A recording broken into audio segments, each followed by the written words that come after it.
everyone. You're watching Global Leaders Network WINTV. I'm your host, Yesa Yoon.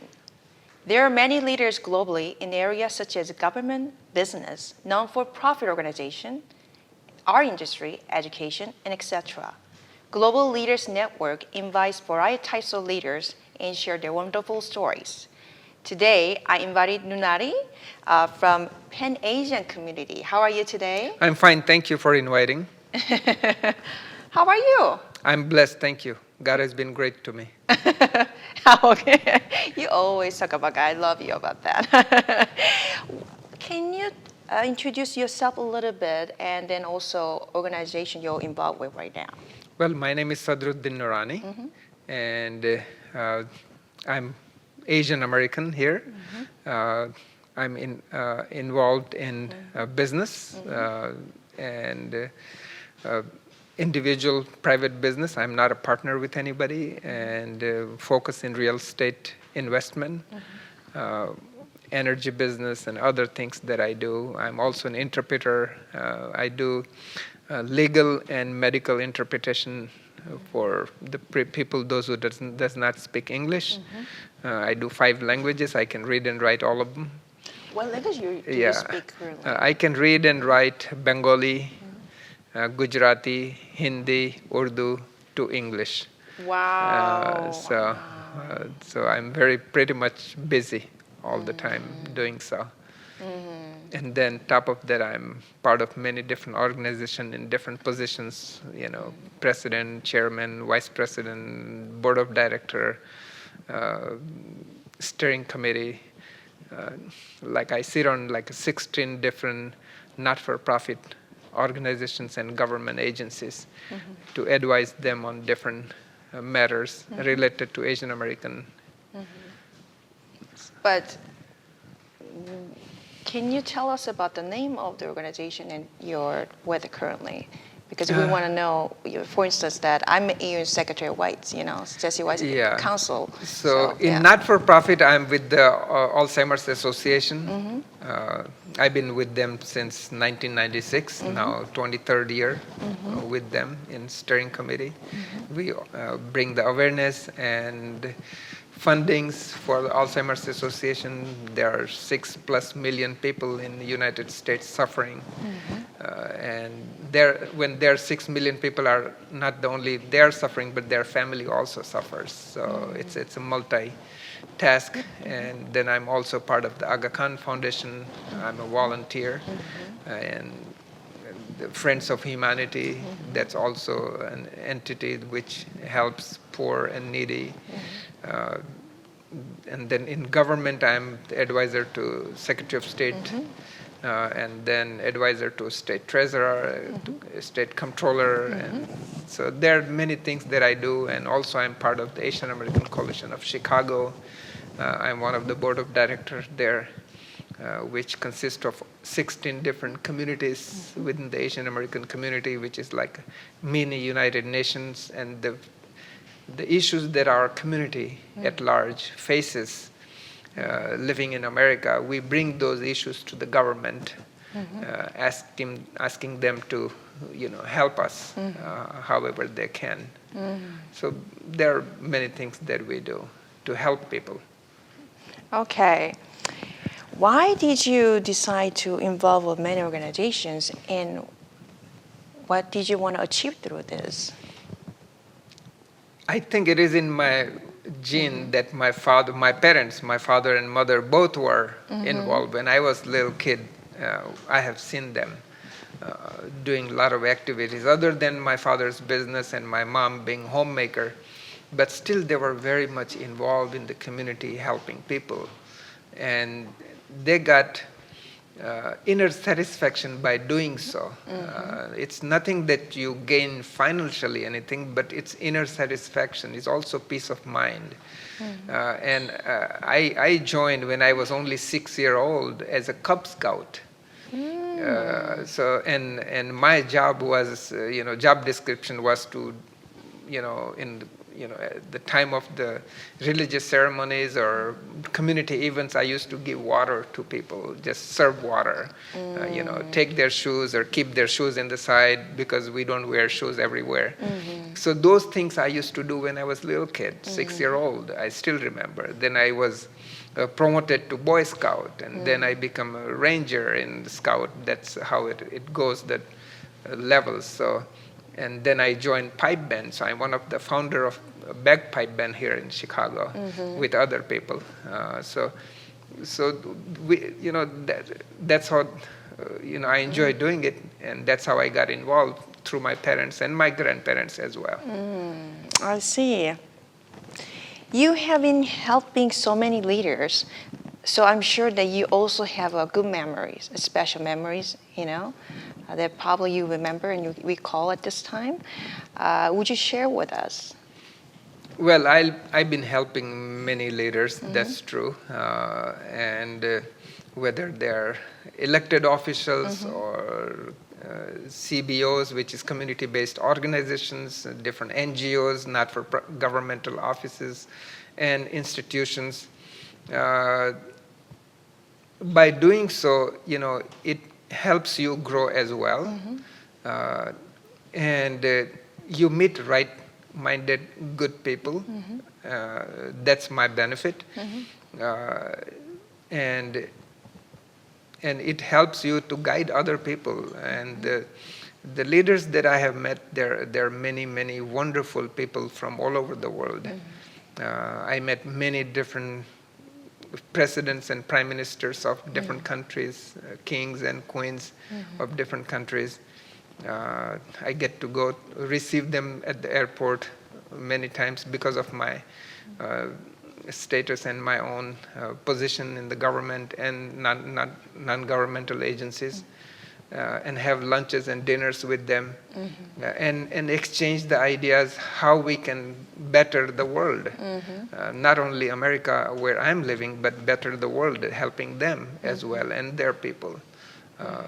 So we don't have to be selfish, only looking at our home, but also we should be looking globally, because our children will be associated and will be working with their children. So it is a global small village that we live in. So that's why I feel like we should do that. We all should do that if we can. I never, have experience speaking to king in the past, but you say you met kings and queens. So how was your experience meeting kings and queens? And were you nervous, or how was your experience totally? Not nervous anymore. To begin with, I ran for office back in 1989. Oh, did you? Here in the city of Chicago. I was publicly elected in the school board in the city of Chicago, which we call LSC, Local School Council, and it is by public election. And at that time, my speech was, I was given a time of 5 minutes to give my presentation, and I made a 5-minute long presentation, and that presentation was done within 2 minutes. I was so quick and fast. I did not take a pause. I was so nervous on the stage. That was first time ever in my life that I'm speaking to in the public in front of a lot of people. And somebody came to me and said, a parent came to me and says, I didn't understand a word from you, but I'm going to vote for you. It was so funny. I still remember. But then as time went by, the trainings and all those things that went through, and then I did very well. So going back to your question about the king, I met with King Abdullah of Jordan here in Chicago. When he came, I had a luncheon with him. And also Queen Rania from Queen Jordan. Rania. And then for me, it's not a big deal talking, because I have a subjects to talk about, and how we can bring a good union between the United States and the Jordan, or any other presidents and a prime minister that I have met. A common interest between two countries and their communities living in Chicagoland area. So we have a lot of subjects, investments, opportunities, exchange of visitors, exchange of students, college students, high school students, mentoring program, health, a lot of different subjects that we can talk. So when we meet this kind of people, we are already planning and preparing ourselves what subject to bring it up. So I see. But by the way, I want to make a comment here that I saw some of your photos with the President Clinton and also President Obama, and I think George Bush in the past too, right? I met almost all the presidents since I'm here in the United States. I came here in 1981, but I don't have all the pictures, or I did not display all the pictures in the public. Oh. But yes, Clinton, many times I met him, and the First Lady, and also I met President Obama many times. I did meet George Bush, yes. Oh, I see. Wow. You're getting famous. No, it's not important that we get famous. What is important that what we can do to the community and how we can help. That's more important. But I noticed that also when I attended your wedding, your son's wedding, that how many turnout you had? It was around, I think, 160 people show up. About 650. What? Yes, it was a 650? Yeah. Oh my goodness. Yeah. That's how popular you are. No, people respect. It's not a popular. It's people respect what you have done throughout your life, how you have changed somebody's life and helped people, and people respect you. So I invited about 675 people. Only 24, 25 people were not able to join. So that means that people do respect me, and I'm honored. Thank you for inviting me. It was our honor. Another question that I thought about, because you know so many leaders, have you ever seen any bad characteristics of leaders in the bad side? Sometimes when you are meeting in person and when you are working with them, you don't see that really. They all mean well, but at the same time, they also make a bad decision sometimes. And they are all human, so they do make a bad decision sometimes, and sometimes they have done certain thing which their surrounding knows about it, that what you have done. And then the people that those leaders are surrounded by blackmail you and make you do things which you are actually not willing to do it, but you have to do it because they know something about you. I don't want to name those people here in the public, but I have experienced those people, how they are underdogged by their staff members, and that happens. Oh, wow, I didn't know about that. So they have a blind spot. Yes, then they become like within the institution or organization, they become like a mafia of how to handle this politician who is elected, has a position. People are looking at them, but at the same time they have surrounding of not good people. So office politics. Yes, that is true. I see. And public doesn't know about those things. I did not know either. Then share about this time, share of some of the good characteristics of good leaders. There are many people that I personally know. They are excellent people. They have very good character. They are very sincere, honest. They are working for the people, and they do good to the society. They have a pain for other people's pain. And one of them is one of my favorite, Jesse White, Secretary of State. And then there are a few other that I have seen, like a former mayor, Daley. I liked him a lot. Many people have differences of opinion about the former mayor, Rahm Emanuel, but I personally, he's gone now. He did not seek re-election, but what I have noticed that he brought very good positive energy and the value to the city of Chicago, doing a lot of changes in infrastructure and the politics, and also the rebuilding Chicago. So I give a credit, and I have very high hope with our now mayor, Lori Lightfoot. And I think she's doing a good job, and she will be a very good mayor for us. We have been gathering together actually for Asian community. So I was going to ask you about the how can we improve Asian community? What is the biggest challenge facing Asian community today? In my opinion, the challenge that our community faces is with the new immigrants, new settlers, those who come. They come from a country where the law and order, the politics, the government, infrastructure is different than what we have here. So I'll give you a couple of examples, like say that there is an issue at home or in the neighborhood, and they have witnessed it, like a domestic violence or or issues within the neighborhood. They do not report.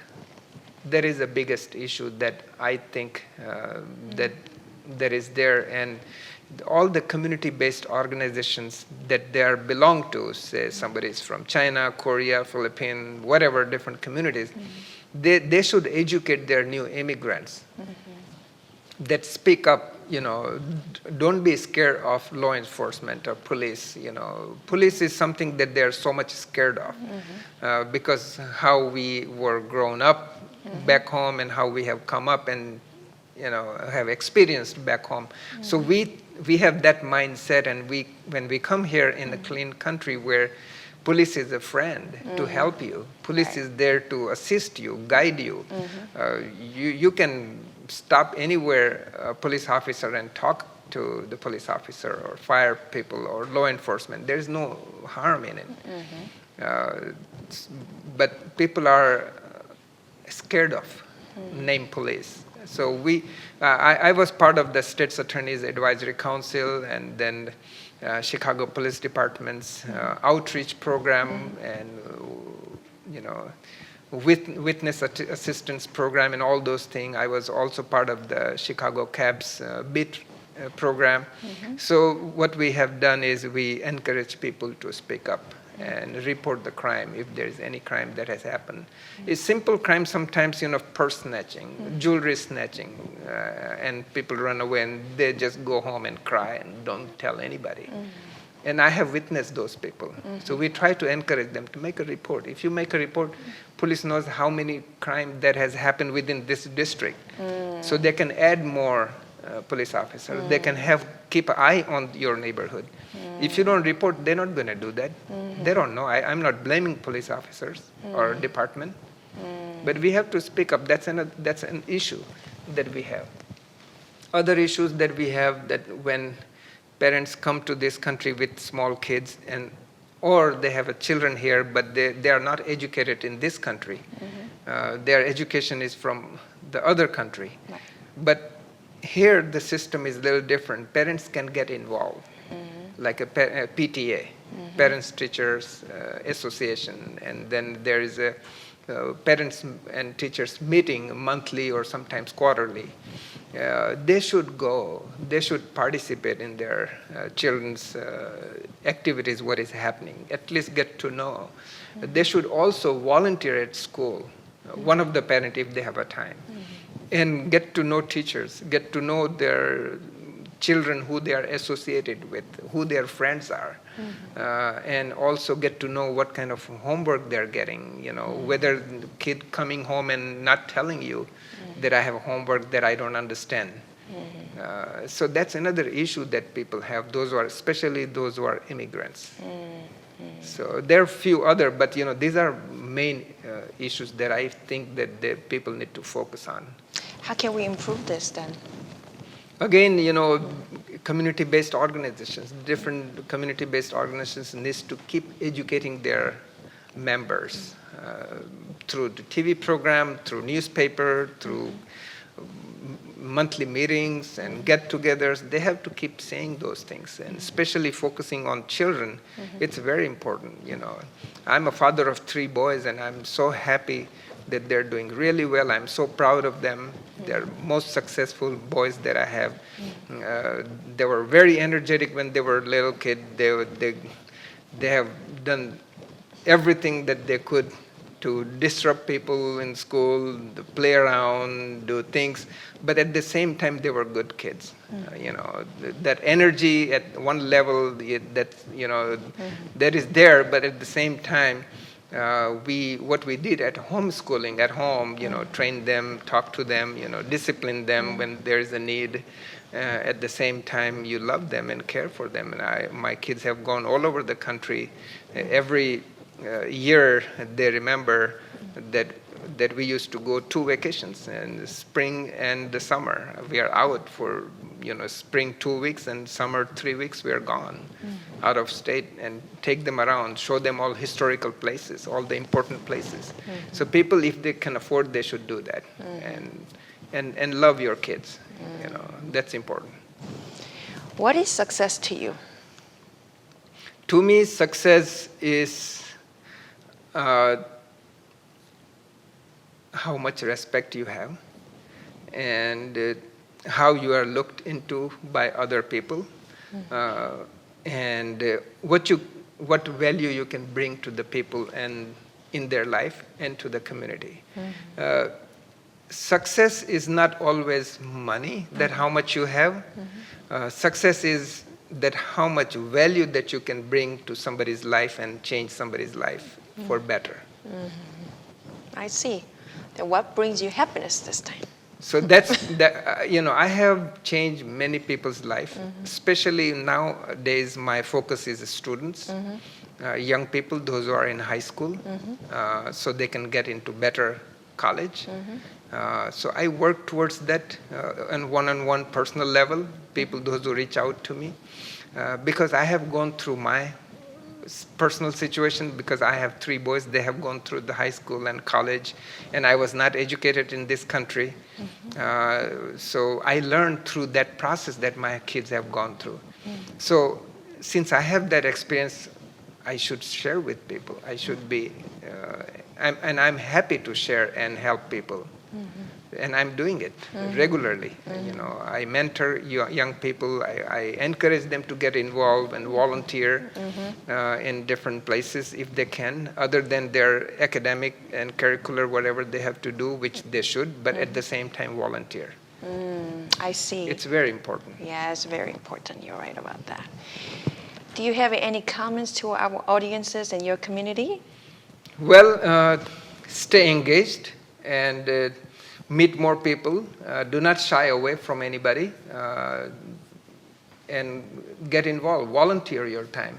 And if you have one thing that I will tell young people to learn one more extra language. This is America. You know English. You learn English, but at the same time, your mother tongue, the country that you come from, you learn your parents' language. And also, if you know that already, then you are bilingual. But then try to become multilingual. Learn one more extra language: Spanish, Portuguese, French, Chinese, doesn't matter what language. But learn one more language that will help you. Since I do speak, I'm multilingual, 5 languages. Plus one more, 6 languages. So it helps me. It helps me financially. I never looked for that benefit. I used to volunteer at different police stations and government agencies and Homeland Security back in 80s and 90s, pro bono. I never charged anybody. I don't remember ever charging a dime to anybody. I used to go on my own time and render my service as an interpreter. But then after 9/11, things changed, and I got hired by different companies. So I'm an independent contractor, and I do that. It's a good resource, but at the same time, you learn a lot what's going on around, because you are dealing with so many different things, crime, victims, and different things, medical. So that's my suggestion, that learn extra language and volunteer yourself anywhere you can. Give back to the community. Thank you so much for sharing your story with us today. Thank you. It was nice meeting you again. Nice to meet you. And God bless you. God bless and you God too. bless America.